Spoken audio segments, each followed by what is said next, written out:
Hola, ¿qué tal? Gracias a los que se están uniendo. Vamos a dar inicio hoy al live junto a Vinicio Castillo, a quien estamos esperando que se conecte desde ya para conversar con él.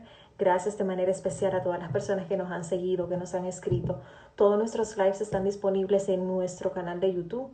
Les invitamos a sintonizar por esa vía para que puedan volver a verlos. Si tienen cualquier inquietud al respecto, no duden en escribirnos, y desde la Asociación Nacional de Jóvenes Empresarios, de verdad que les agradecemos muchísimo el respaldo que nos han brindado en esta época de pandemia en la que estas herramientas nos permiten conectarnos y nos permiten estar cada vez más cerca.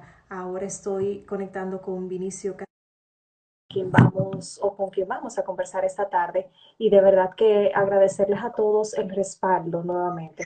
No nos vamos a cansar de agradecerles. Ahí está. Hola Vinicio, ¿cómo estás? Hola, hola, muy buenas tardes a todo este gran público de Ángel y a todos los amables amigos que estén en línea por las redes sociales. Para mí es un gran honor estar esta tarde con ustedes y presto a responder sus inquietudes. Genial, de verdad que sí. Te agradecemos muchísimo tu tiempo. Y bueno, para iniciar me presento. Mi nombre es Sol Disla, soy la directora ejecutiva de la Asociación Nacional de Jóvenes Empresarios, y esta iniciativa de conversatorios Instagram Live a través de esta plataforma, Ángela viene desarrollando en medio de un contexto muy importante e interesante, que es este contexto de la pandemia del COVID-19, como una respuesta inmediata a las inquietudes que podamos tener en medio de tanta incertidumbre. De verdad que nos sentimos muy agradecidos de todos los políticos y personajes y especialistas que se han dado la cita a través de esta plataforma, y obviamente de ustedes que siempre nos acompañan. Muchísimas gracias, de verdad. Y vamos de inmediato a arrancar. Vinicio, ¿qué tal? ¿Cómo no? ¿Cómo no? ¿Cómo no? Lo primero, felicitar a Ángel y a ustedes por esta labor tan importante para el país en un momento tan difícil por el que atravesamos todos, en una crisis sin precedentes en la historia de la humanidad y de la República Dominicana, donde tenemos ya más de un mes en una cuarentena, de nosotros en nuestra casa, y con más de 700.000 personas, empleados formales suspendidos sin posibilidad de percibir sus salarios, con más de millones de personas compatriotas trabajadores informales parados también por esta crisis, con el 80% de las empresas y negocios cerrados, forzados por esta situación. Es algo que nosotros nos parece, meses atrás nos hubiera parecido una película de terror, de ciencia ficción, porque yo creo que la humanidad no estaba preparada ni remotamente para lo que ha estado viviendo en los últimos 90 días. Y Así nosotros no es. somos la excepción. Así es, nos ha cambiado completamente. De verdad que agradecemos tu motivación. Para la asociación siempre será un compromiso importante catalizar ese pensamiento de los jóvenes líderes empresarios, y efectivamente estar y dar la mano y el espaldarazo en momentos críticos como este, en momentos de trascendencia, en momentos históricos, siempre ha sido parte de la característica de Ángel y siempre lo seguirá siendo. Vamos a entrar en materia. Aspiras Correcto. al Senado del Distrito Nacional, una plaza sumamente importante, una plaza muy demandada que tiene una fuerte influencia en el resto del Congreso Nacional, precisamente por la dinámica empresarial que se da en el distrito, por la cantidad de población que tiene, y bueno, pues porque el tejido empresarial principal del país se encuentra en el Distrito Nacional.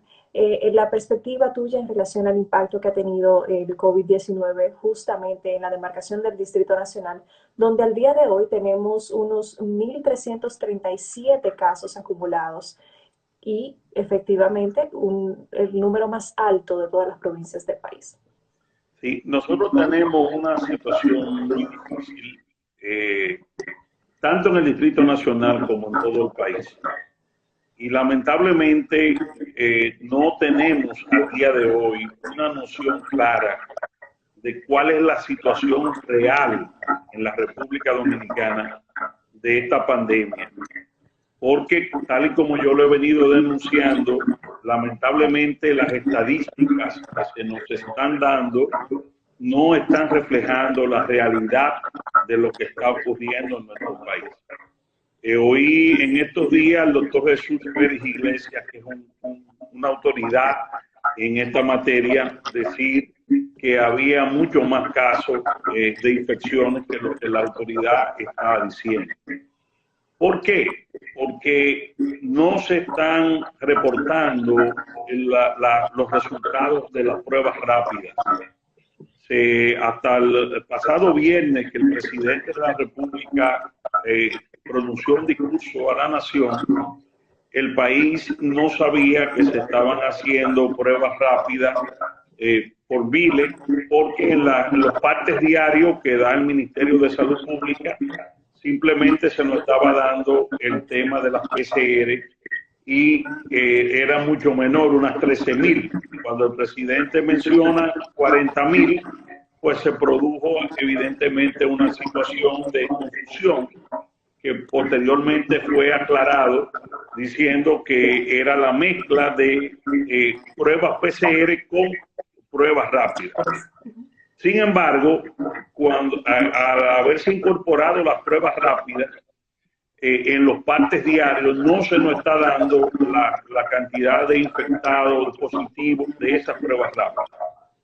Y las clínicas y los hospitales están reportando muchas muertes por neumonía, no por coronavirus. Hay muchas denuncias de médicos que han dicho que Salud Pública pasó una norma a los hospitales y a las clínicas de que solo podían reportar como coronavirus a aquellas personas que se le habían hecho previamente una prueba de coronavirus y había dado positivo. Está ocurriendo entonces que hay un subregistro porque hay muchas personas que se están reportando, sobre todo en el interior, como fallecidos por neumonía, que en realidad son coronavirus. Ahora, ¿cuál es el punto esencial que tenemos que ver en esto? Yo no soy médico ni soy experto en la materia. Por lo tanto, igual que la mayoría de ustedes que nos están viendo, tenemos que llevarnos de dos cosas. ¿Cuáles son los países que han podido contener las pandemias del coronavirus? ¿Y qué han hecho esos países? Para tomarlo como ejemplo de las cosas que tenemos que hacer en la República Dominicana. Los únicos dos métodos que se conocen para contener una pandemia como esta son la cuarentena estricta de 24 horas que ha estado exigiendo reiteradamente el Colegio Médico Dominicano y muchos expertos, el doctor Pedro Ureña, el doctor Víctor Atala, muchos médicos restantes del país han planteado la necesidad de una cuarentena estricta, precisamente porque son métodos usados con éxito en países que han logrado superar esta pandemia. Y el otro instrumento son, como en el caso de Alemania, las pruebas masivas, pruebas rápidas, que le permiten a la autoridad detectar a tiempo las posibilidades de contagio, porque hay un periodo donde no hay síntomas, que es la parte más peligrosa, y puede infectar o afectar al contagio rápidamente.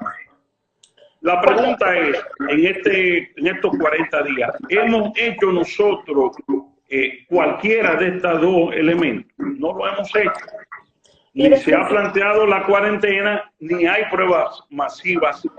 Nosotros somos el país que menos no hemos comprado. El Estado Dominicano al día de hoy se ha estado manejando con donaciones. No ha habido, mientras todos los países del área han estado comprando pruebas rápidas para su población, nosotros no hemos hecho adquisición de grandes cantidades de pruebas rápidas para hacerle prueba masiva a nuestra población.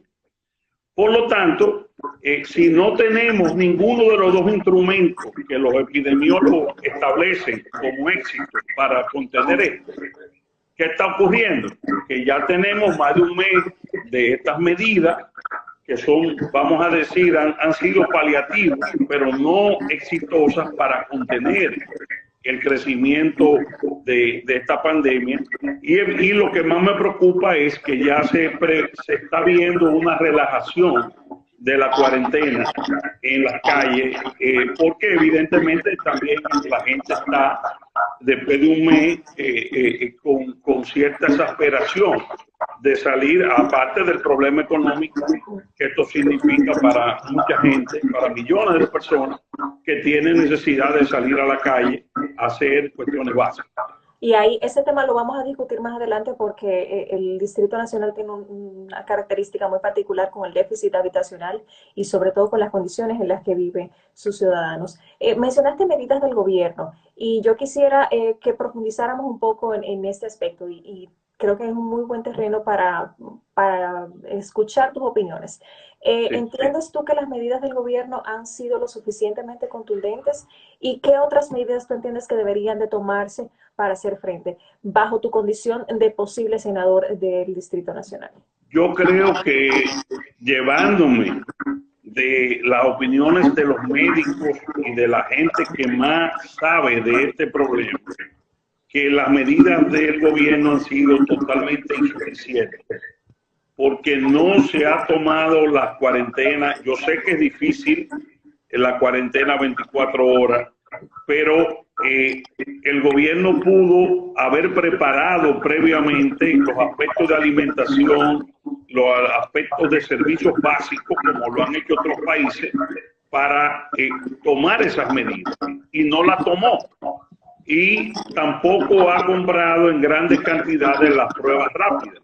Por lo tanto, yo califico la deficiente la labor del gobierno en cuanto a la política de contener la pandemia. Y eso obviamente es muy preocupante, aunque se están tomando medidas que podemos aprobar, consideramos que no son suficientes y que lo peor, que en vez de contenerla, pues podemos aumentar en los próximos meses este problema. Porque si no se toman las medidas drásticas que hay que tomar, la consecuencia lógica va a ser que la pandemia se va a expandir. Y si se va a expandir, evidentemente que la situación en los próximos meses no será tan temporal como hubiéramos querido que fuera en todos los órdenes. Desde el punto de vista económico, está creando muchas dificultades, y esto proyectado hacia el futuro, de mantenerse, puede crear situaciones muy difíciles para nuestro país. Vinicio, voy a pedirte que bajes un poquito el sonido de tu celular, el volumen, porque se escucha un poquito alto, haciendo y respondiendo a Carlos, José y a Wilson. Perfecto. Okay. Ahí se escucha mejor, chicos. Y gracias, ¿verdad? Tu audiencia está definitivamente muy concentrada en lo que nos estás compartiendo. Y voy a pasar justamente a otro plano interesante en el cual el rol del senador tiene una preponderancia muy importante, y es justamente con las pymes. A Domínguez RD, un usuario que hace poco comentaba sobre las pymes y sobre el impacto que van a tener estos negocios para recuperarse, para reintegrarse a la economía. ¿Qué labor desde el Senado entiendes que debería de proponerse? ¿Qué leyes tú estarías a favor de proponer en relación a las pymes? Y justamente, quizás, ¿cuáles medidas tú estuvieses promoviendo para ayudar a estos micro, pequeños y medianos empresarios? Mira, definitivamente la economía nuestra está siendo afectada, y las pymes, las pequeñas y medianas empresas, los pequeños y medianos negocios, son obviamente las más vulnerables a una situación como esta. Y tan pronto esto pase, y dentro de esta crisis, ese es un sector fundamental de la economía que debe ser auxiliado de emergencia por el Estado dominicano, independientemente de leyes que tengamos y que vamos a impulsar si llegamos al Senado para protección de pequeñas y medianas empresas. Pero en este momento hay una situación donde hay una incertidumbre de qué va a ser, qué va a ocurrir con las empresas pequeñas y medianas. Y nosotros entendemos que es al gobierno que le toca en esta emergencia ayudar a las empresas. Obviamente hay muchas formas de ayudar. Yo creo que el tema de la liquidez bancaria a tasas preferenciales es fundamental, porque el oxígeno de estas empresas va a ser y es la liquidez que puedan disponer para reabrir sus operaciones, que va a quedar. Y lo otro, el tema del consumo. El consumo, que es básico para que estas empresas puedan echar hacia adelante. Porque el problema mayor es que tenemos un tema de consumo parado o que va a frenar en seco. Y para tú reactivar las pymes y todas las empresas del país, necesita mover la economía. Y para eso se va a necesitar todo un plan que tiene que ver con una ejecutoria del gobierno. Yo propongo y quiero usar este escenario. Antes de tu propuesta, Benicio, déjame ver si es cierto. En tu casa alguien está viendo el live que me dicen que se sigue escuchando un eco. Si hay alguien viendo el live desde tu casa, vamos a pedirle que se mueva. O en su defecto, que cierren los celulares que tienen cerca, el sonido, vamos a ver, tiene que reiniciar. No, ahora mismo no tenemos celulares abiertos. Ah, bueno, pues perfecto. Yo creo que ahora se escucha mejor. Y dime tu propuesta. Yo quiero, fíjate, ¿qué es lo que tenemos que hacer? Esta crisis nos ha tomado al final de un gobierno, de un mandato constitucional. Al presidente Danilo Medina le quedan 114 días en el Palacio Nacional. Es un gobierno que está terminando. Le ha sobrevenido esta crisis que nadie esperaba. Yo estimo urgente que haya una cumbre de liderazgo político nacional con el sector privado. Y quiero hacer un llamado al sector empresarial, a Ángel, al CONEP, a toda la clase empresarial, de asumir un liderazgo en promover ese encuentro cuanto antes. Porque una crisis de esta magnitud como la que tenemos de frente no se va a resolver si no es con una fuerte unidad nacional y una estrategia nacional que incluya todos los sectores. ¿Y qué ocurre?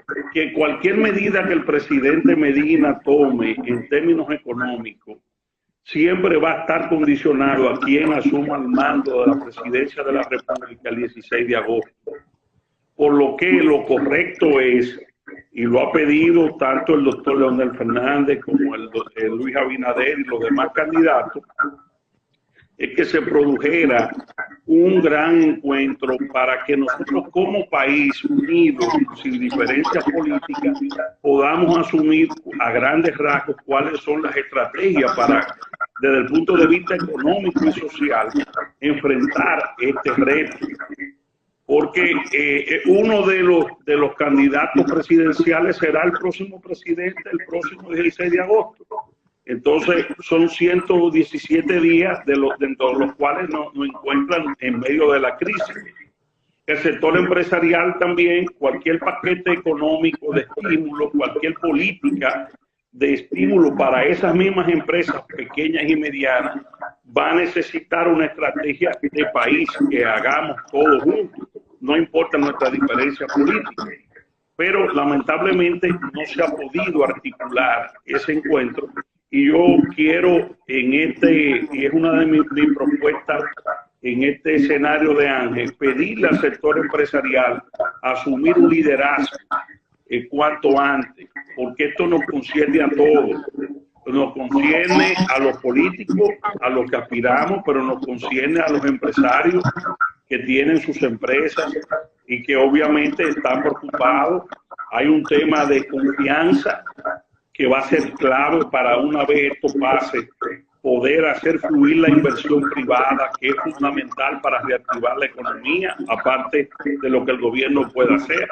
y de inversión extranjera. Pero todo eso tenemos nosotros que lograrlo con una estrategia de país, no cada partido jalando para cada lado, cada quien por su lado. En el plano particular mío, quiero decirte que yo, una de las propuestas fundamentales legislativas que voy a impulsar si llego al Senado es el 4% para la salud. Sí. En la ley de estrategia de desarrollo nacional que se aprobó ya hace unos años, estaba previsto que para el 2020, para este año, debiéramos de tener un 4% del PIB dedicado a la salud. ¿Y qué pasa? Que nuestro presupuesto está por debajo del 2% y paulatinamente llevarlo hasta un 5% en el año 2030. ¿Qué ha ocurrido ahora? Que no ha encontrado este problema del coronavirus con todas las precariedades de nuestro sistema de salud, donde vemos a las enfermeras que no tienen ni siquiera los insumos y a los médicos mínimos para poder protegerse del coronavirus, y con precariedades inmensas, precisamente que ponen al descubierto la debilidad que tenemos en nuestro sistema de salud. Ya que tocas ese va a ser uno de los puntos importantes legislativos ya que me correspondería a mí como legislador impulsar, que así como se hizo una gran campaña por el 4% para la educación, debemos de hacer una campaña del 4% para la salud pública. Voy a volver luego al tema tributario, pero ya que mencionas el tema salud, el estudio de McKinsey que revela recientemente que los países que más rápidamente van a recuperarse, que tendrán quizás más resiliencia ante esta pandemia, van a ser países cuyo sistema de salud pública sean lo suficientemente robustos.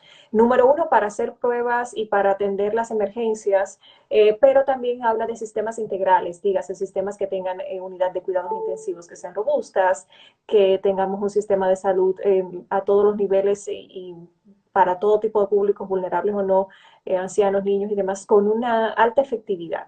Y efectivamente, valga la redundancia, esta pandemia nos ha puesto en evidencia de muchas oportunidades que tiene el sistema de salud local nuestro. ¿Cuáles iniciativas tú entiendes que vas a proveer desde el Senado, además de la que ya me mencionaste?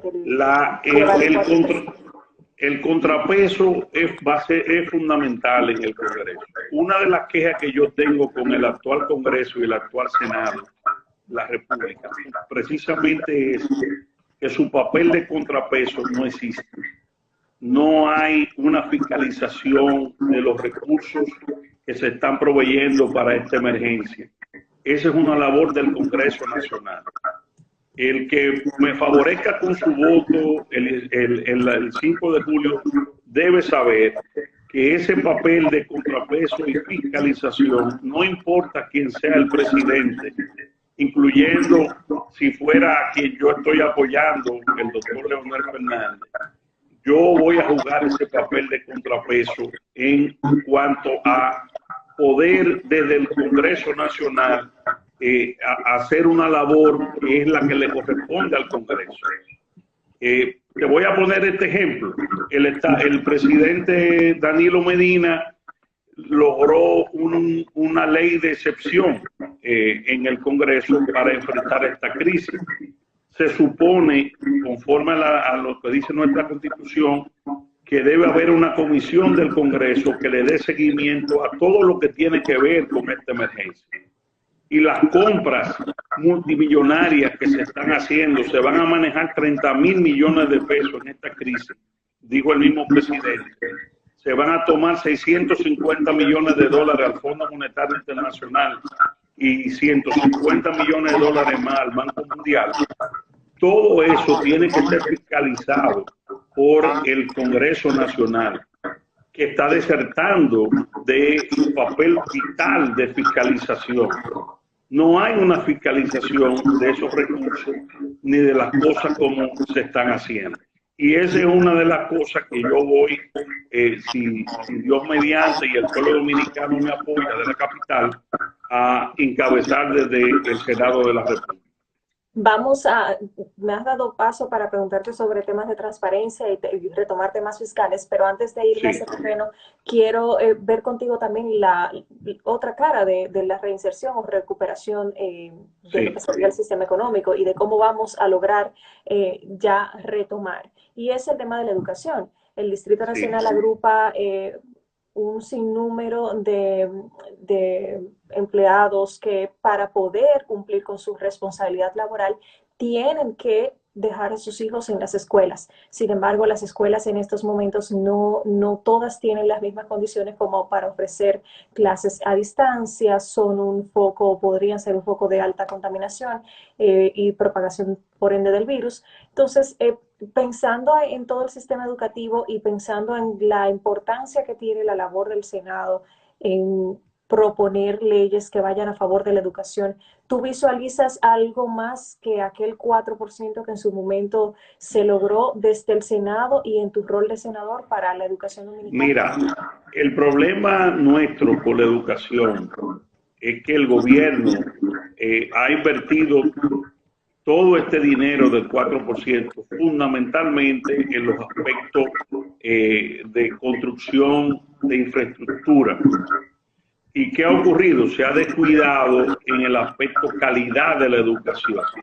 Por eso todas las mediciones que se han hecho, lamentablemente, de la calidad de nuestra educación son desastrosos. Hay que decirlo abiertamente. En términos de calidad, lo que hemos es retrocedido a pesar del 4%. Yo he propuesto, y va a ser una de las cosas que quiero impulsar, es que la creación de un instituto de formación de profesores en la República Dominicana. Incluso la posibilidad de importar profesores de fuera o traer profesores de fuera que formen profesores en la República Dominicana. Porque el problema de nosotros básico es que bueno, ya se ha hecho, últimamente se hizo mediciones de capacidad a nivel magisterial y dejó mucho que desear. Yo sé que es un tema que puede traer, diríamos, dificultades con los gremios, con el gremio de profesores, pero no va a haber forma de ayudar a elevar la calidad de la educación si no invertimos dinero, muchos recursos en la formación de los profesores, independientemente del tema, que es otro tema fundamental que va junto con esto y va a ser una de mis propuestas, que es el tema de declarar el Internet como un bien público universal al que hay que quitarle todo el tema de los impuestos a los servicios del Internet. Porque cada día más los muchachos, los estudiantes, el mundo gira alrededor del tema del Internet. Y todo el mundo, mira, esto mismo que estamos haciendo nosotros, hasta hace unos años hubiera parecido algo del futuro, muy lejano. Sin embargo, el mundo incluso ha podido sobrevivir mejor esta crisis por el tema de la conexión vía Internet. Nosotros tenemos una de las tasas más altas de impuestos para el servicio de Internet. Y eso va ligado también para que nuestros alumnos y nuestros jóvenes puedan también accesar de una forma mucho más económica a todo lo que es el conocimiento. No solo ya en el colegio, en las escuelas, con los profesores, sino tener el acceso al Internet y poder estar conectados con este mundo nuevo que estamos viviendo. Ese va a ser uno de los elementos también esenciales. Aquí creo que debemos también, y va a ser una de mis prioridades, crear una industria del software. Aquí hay muchos ingenios, mucha capacidad en jóvenes que hemos visto, que lo único que les falta es que el Estado tenga una política real de crear las condiciones, los incentivos del lugar para crear una industria del software en la República Dominicana que pueda también estar conectado con el exterior. Otro elemento que quiero enfatizar es el tema de la seguridad de alimentación. Nuestro sector productivo, que ustedes saben que no solamente hemos sido autosuficientes a nivel de alimentos para nuestro pueblo, sino para 5 o 6 millones de turistas que venían hasta hace muy poco en la República Dominicana. Esa capacidad de producción, el Estado dominicano tiene que proteger celosamente el sector agropecuario en este momento, porque es un sector estratégico, porque la secuela de esta crisis en los próximos meses va a reflejar un problema de alimentación en el mundo. Y nosotros, gracias a Dios, por las condiciones que tenemos de nuestra tierra y de nuestra tierra fértil y las infraestructuras que tenemos, nos permiten, con la ayuda del Estado, obviamente, y el auxilio del Estado, poder tener esa parte de la seguridad alimentaria y priorizar el sector de la producción agrícola, que va a ser un elemento fundamental para salir de esta crisis. Vinicio, cuando mencionaste el Internet y veo la oportunidad aquí para preguntarte por el teletrabajo, que la cuarentena nos ha llevado a tener estas herramientas como herramientas para hacer frente a la crisis, para responder a nuestras responsabilidades laborales, para estar al día. ¿De qué manera, de qué forma pudiésemos ver tu opinión como posible electo senador en relación a lo que el país necesita en materia de actualización de leyes laborales para considerar quizás la modalidad del teletrabajo como una nueva forma de hacer una vida profesional? Evidentemente que el mundo está girando hacia cada día más al teletrabajo. Argentina tiene ya más de 1 millón de empleos vía teletrabajo. Colombia está avanzando mucho en América Latina. Se están cada día más eficientizando los sistemas para que las personas puedan trabajar sin la presencia, en aquellos trabajos que lo permitan, obviamente, sin la presencia física en la empresa. Hay incluso sistemas ya, software que te permiten al empleador tener un control de la calidad del trabajo y de que el empleado rinda su función, porque no es tener una computadora prendida, ya hay todo un avance tecnológico para medir el rendimiento del trabajador y la empresa estar también, poder medir el rendimiento del trabajo para el cual esa persona ha sido contratada. Obviamente, al ser una consecuencia de un cambio tecnológico, nuestra legislación tiene que adaptarse también a cubrir esos aspectos. Y que yo creo que está en desarrollo en estos momentos y que habría en su momento que sentarse con los sectores involucrados para hacer una legislación que pueda regular esto. Obviamente preservando los derechos de cada una de las partes, preservando el derecho de los trabajadores o de los empleados y el derecho de las empresas. Pero es un mundo nuevo, vamos a decir, que estamos explorando y que esta crisis, de una manera paradójica, lo adelanta. Adelanta la conversación. Correcto. Y hay un aspecto que yo quisiera tratar, y es una oportunidad, porque las crisis tienen también oportunidades. Yo creo que aparte del tema agrícola, la industria nacional y la de zona franca, todo lo que es muchos de los insumos que el mundo está pidiendo y que va a pedir con esta crisis de coronavirus, nosotros podemos hacerlo en la República Dominicana. Y yo creo que el gobierno que venga, que surja fundamentalmente ya, porque sea quien sea, va a asumir el 16 de agosto, debe adoptar toda una política para el tema de fabricar muchas de esas cosas aquí. No solamente la mascarilla, porque también se va a operar un problema cultural. Ya lo dijo el secretario de Salud de Estados Unidos,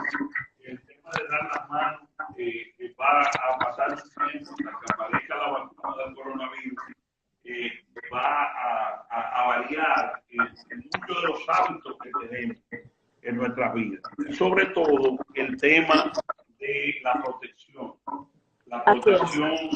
de nuestra cara, que por donde, por la boca, por la nariz, por los ojos, y eso va a llevar a forzar una nueva realidad y a demandar una serie de productos que nosotros podemos, con una estrategia correcta de país, podemos ser competitivos si nos disponemos a eso.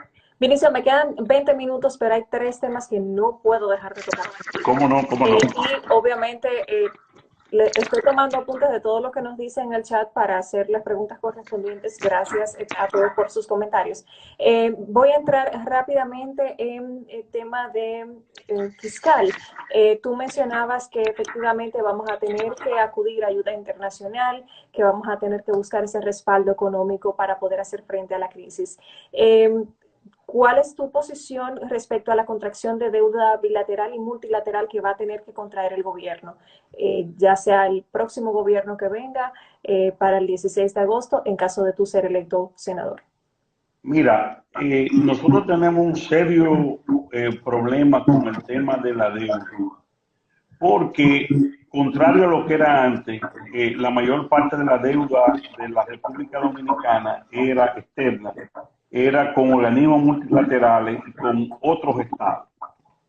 Que en una crisis como esta hubiéramos podido hasta buscar hasta una condonación de deuda, que ya se está hablando internacionalmente de condonar deuda a los países desfavorecidos. ¿Qué pasa? Que en los últimos años ha habido una tendencia de este gobierno de cambiar esas deudas por bonos internacionales, por bonos soberanos.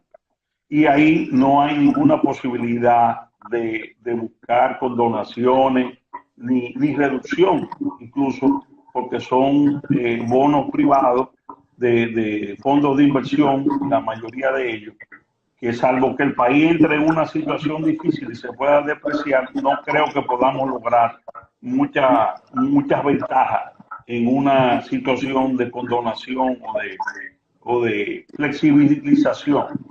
Obviamente, el Fondo Monetario Internacional y el Banco Mundial ya han anunciado que tienen fondos importantes, creo que 240.000 millones de dólares, para disponerlo para esta crisis. Y yo creo que se van a necesitar. Estoy de acuerdo con el anuncio del gobernador del Banco Central de que ya pidieron 650 millones de dólares al Fondo Monetario. Ahora, obviamente, ¿qué es lo que tenemos que hacer? Que esos fondos sean fiscalizados correctamente. Porque, ¿cuál es la desgracia nuestra? Que este tipo de crisis que generan la emergencia y tanto manejo de miles de millones le abre el apetito a funcionarios y a personeros, la mayoría de ellos testaferros, para hacer su agosto, aprovechar la crisis del coronavirus, y lo hemos visto. De hecho, a mí me tocó hacer la denuncia del Servicio Nacional de Salud.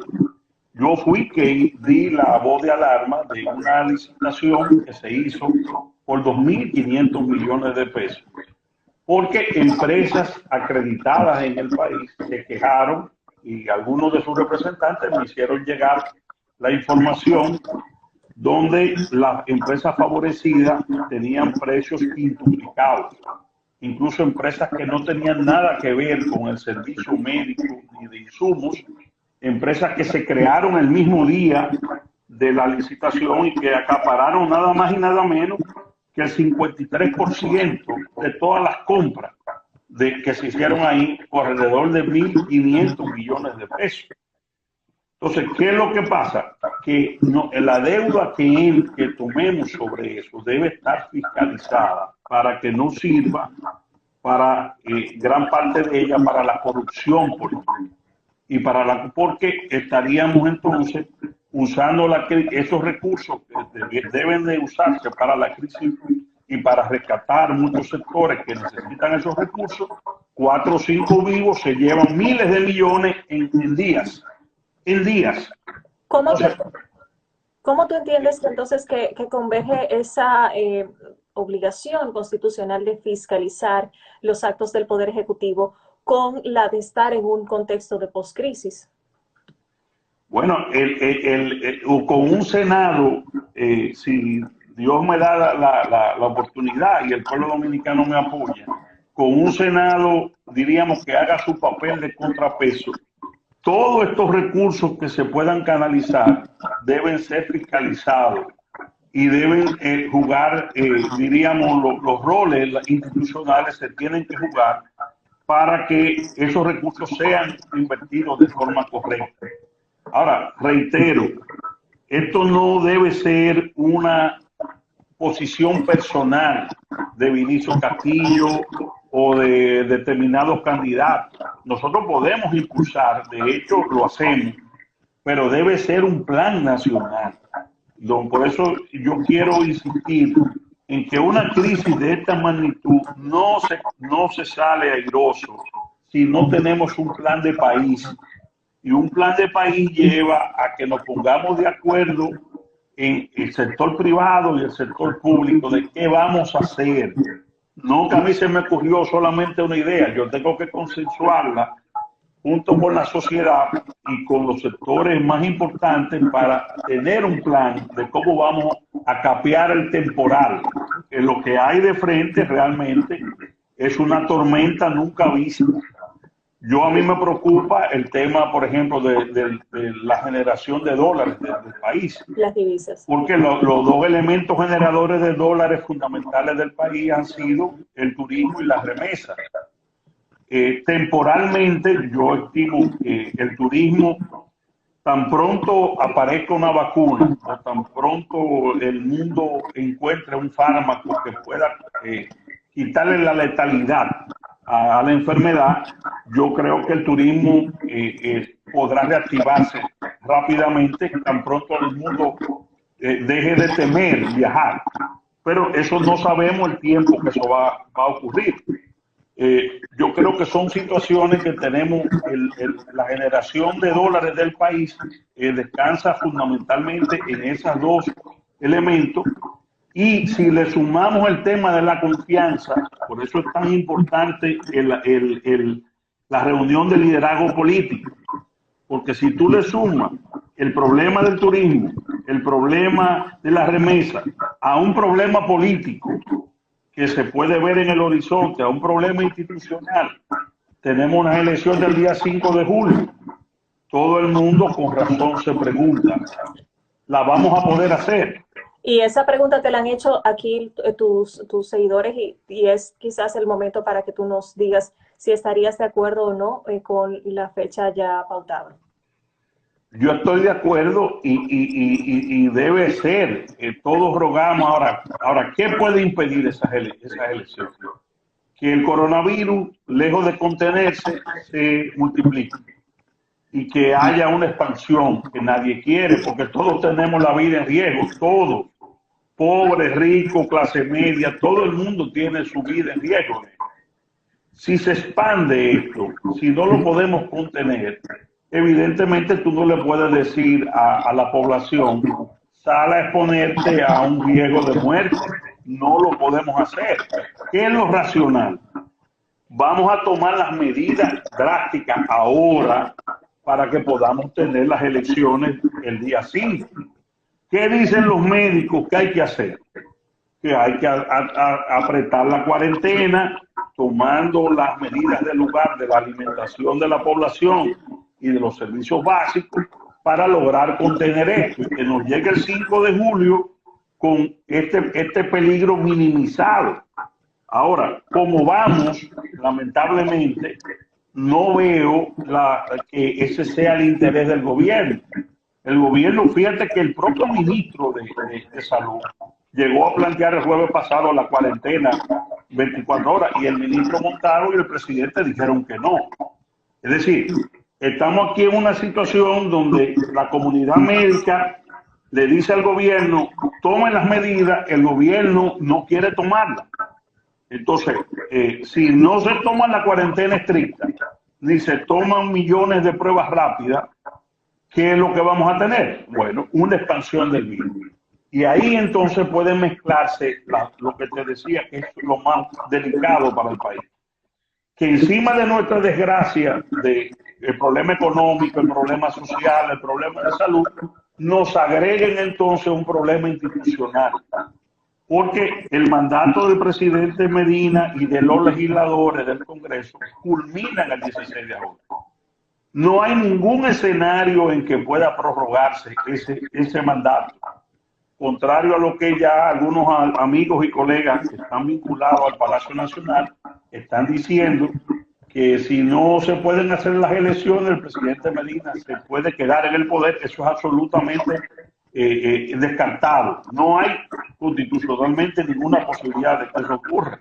Entonces, tenemos que evitar que ese escenario nos llegue, porque ese escenario sí nos puede crear una situación sumamente difícil ya desde el punto de vista político e institucional.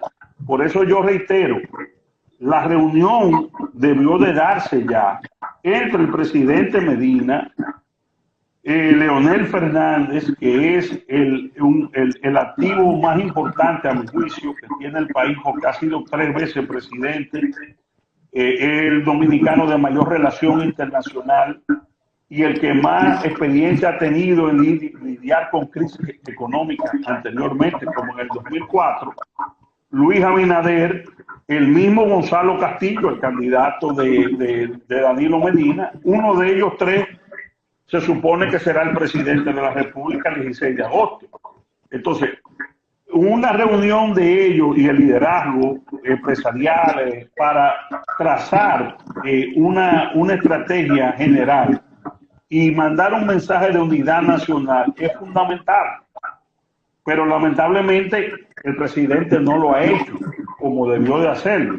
Por eso yo reitero que es al sector empresarial que debe asumir en esta coyuntura tan trascendental para el país, asumir un rol de dar un paso al frente, convocar al liderazgo político y mandar esa imagen de unidad del país frente a esta crisis. Porque si nos llega el tiempo que ya está corriendo, estamos apenas 72 días de las elecciones. Si nos llega ese problema sin un criterio de unidad nacional, pues puede haber problemas muy serios en la República Dominicana que nadie quiere. Mencionabas el tema turismo y cómo va a ser tan importante y tan clave el tema de la generación de confianza. Y hay una cláusula muy importante aquí que hablar, y es la ley de migración que data del 2004 y la Estrategia Nacional de Desarrollo demarca su actualización. Y el control migratorio va a ser sumamente importante para hacer frente a posibles pandemias futuras, es decir, para que no se repliquen estos modelos. Yo sé que eres un abanderado del tema y lo han puesto en el chat, y en estos 5 o 10 minutos que nos quedan, no quisiera dejar de abordarlo para entender cuál es tu posición al respecto. El tema migratorio es fundamental. Incluso yo quiero aprovechar esta ocasión para decir que estoy totalmente de acuerdo con algo que planteara nuestro amigo Celso Marrancini dentro de las medidas urgentes que necesitaría la economía para relanzarse post-coronavirus, que es una gran inversión del Estado en la industria de la construcción. Yo creo que es fundamental, pero el trabajo tiene que cumplirse las leyes laborales, que sea el 80% mano de obra dominicana. Y ese es un elemento fundamental. En el tema de la pandemia, quiero decir que yo fui la primera y quizás la única, bueno, no voy a decir que la única, pero de las pocas voces, que del día 30 de enero, fecha en que la OMS planteó que había una pandemia mundial, que todos los días le pedía al presidente Medina tomar medidas para evitar la entrada del coronavirus a través de pasajeros que pudieran venir de países pocos. Yo me pasé febrero entero todos los días pidiendo eso. Lamentablemente, aquí se tuvieron todos los puertos y aeropuertos del país abiertos sin restricción alguna hasta el 16 de marzo. Es decir, estamos hablando que nosotros tomamos medidas ya cuando había una situación casi insostenible a nivel mundial. Y algunos amigos me decían, es que el turismo no lo podemos afectar. El amigo José Ramón Peralta lo planteó públicamente. Y yo decía, pero es que si no lo tomamos ahora, el turismo se va a afectar como quiera porque no van a venir cuando tengamos el coronavirus también, y eso está regado en el mundo. Entonces, lamentablemente, el tema migratorio en cuanto a la pandemia resultó ser muy mal manejado por el gobierno.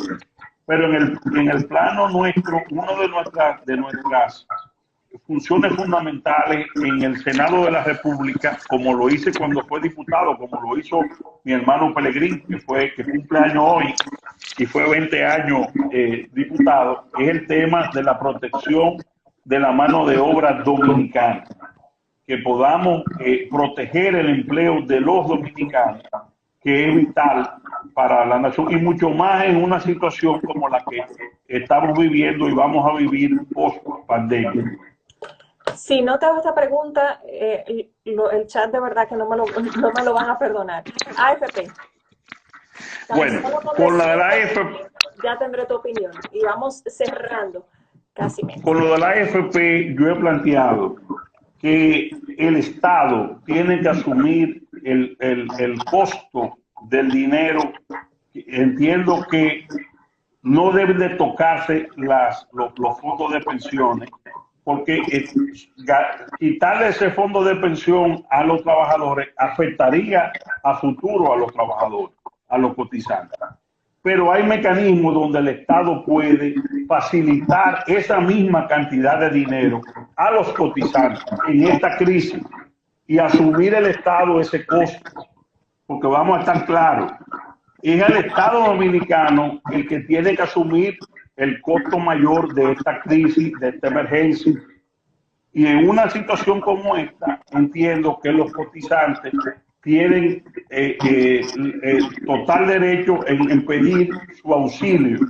Ahora, como lo están pidiendo los colegas que lo han planteado, yo no estoy de acuerdo, porque sería quitarle dinero al propio fondo de pensión de los trabajadores.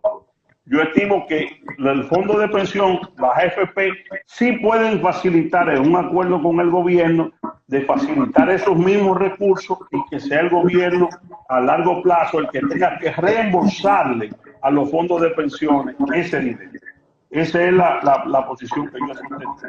Ya para cerrar y agradecerte, yo quiero que extiendas un mensaje a esos jóvenes empresarios que están en el chat, que están viéndote, que están atravesando esta crisis y que definitivamente quisieran saber qué harías tú para llevar su voz al Senado en caso de resultar electo.